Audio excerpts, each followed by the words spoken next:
Si Pai Ngaramboy tahu Luluare, jangan pernah melupakan sejarah. Halo Luluare, Assalamualaikum warahmatullahi wabarakatuh. Ketemu lagi dengan saya Tris Warman dari Carita Anak Mandar. Nah, seperti namanya, Carita Anak Mandar ini adalah tempat kita ngobrol, tempat orang-orang Mandar.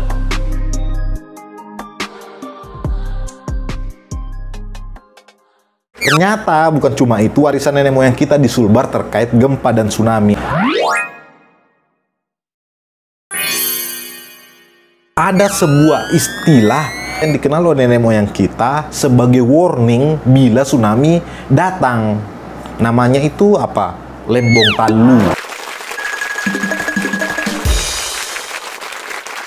Ada lagi satu Luluare, yaitu adalah Boya Kede atau rumah panggung. Tahu tidak kenapa rumah panggung bentuknya seperti itu? Sudah banyak sekali penelitian ilmiah, buku, skripsi, tesis maupun media massa yang mengakui bahwa rumah panggung itu adalah solusi terhadap gempa yang kerap melanda sebuah daerah. Nah, ada beberapa catatan penting yang saya bisa share ke Luluare yang menegaskan bahwa rumah panggung itu memang tahan gempa. Nah, pertama adalah rumah panggung itu terbuat dari kayu. Kayu ini tidak terlalu mengikat seperti halnya beton. Kalau beton, ketika terjadi guncangan yang hebat, dia akan mudah runtuh. Sementara kayu ini memiliki sifat elastis yang membuatnya tahan dari guncangan gempa. Nah, itu pertama. Kedua adalah kerangka rumah panggung itu tanpa kayu beton.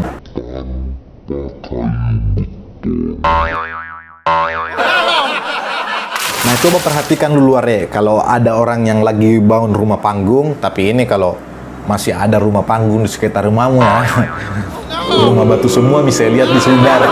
Pada umumnya kerangka rumah panggung itu disusun sama sekali tidak diikat dengan paku, tapi sistem dowel kayu. Nah, sistem dowel kayu itu kayak begini. Kayu dikawinkan dengan kayu. Kayu dikawinkan dengan kayu. Caranya itu kayu yang satu dilobangi terus dimasukkan kayu yang lainnya. Tapi otakmu jangan porno, nah.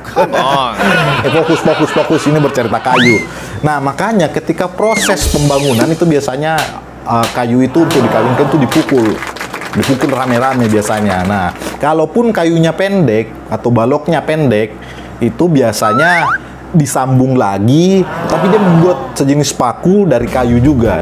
Nah, ketiga adalah variasi jenis kayu yang digunakan dalam kerangka rumah panggung tersebut.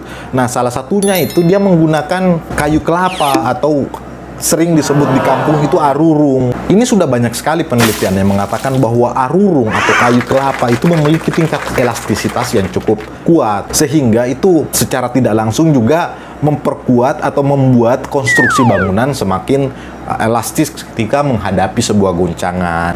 Keempat adalah tiang-tiang rumah itu tidak ditanam, tapi dia diletakkan di atas batu. Coba perhatikan, itu dulunya itu batu, tapi sekarang itu kayak pondasi yang dibuat segi empat. Tujuannya itu adalah ketika terjadi guncangan, dia hanya akan bergeser gitu kan.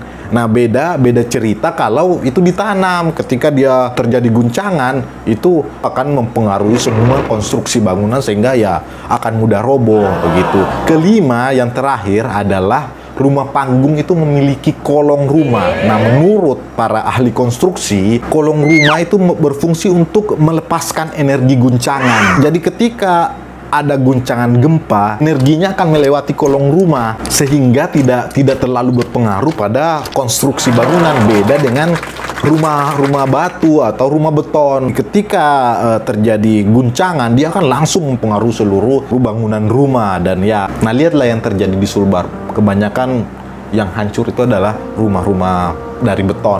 Nah, Luluare Yanasana, kalau kita lihat di Sulbar saat ini rumah panggung sudah mulai berkurang, orang-orang sudah mulai berimigrasi ke rumah modern ya, ke rumah batu gitu. Padahal daerah Sulbar menurut BMKG ini ya, itu memiliki patahan aktif yang mau tidak mau, terima atau tidak terima, itu akan bisa menjadi daerah yang sering akan terjadi gempa. Bahkan menurut BMKG bisa tsunami kalau gempanya itu berada di lautan. Buah lipas tapi luluare ya, buah lipas. Nah, melalui video ini si pai ngaramboy tahu luluare, jangan pernah merupakan sejarah, karena melalui sejarah kita bisa belajar kembali bagaimana memitigasi bencana, bagaimana nenek moyang kita menghadapi bencana yang namanya gempa maupun tsunami. Demikian luluare, jangan lupa like, share, and subscribe YouTube Carita Anak Mandar. Kita bertemu lagi di lain kesempatan. Assalamualaikum warahmatullahi wabarakatuh.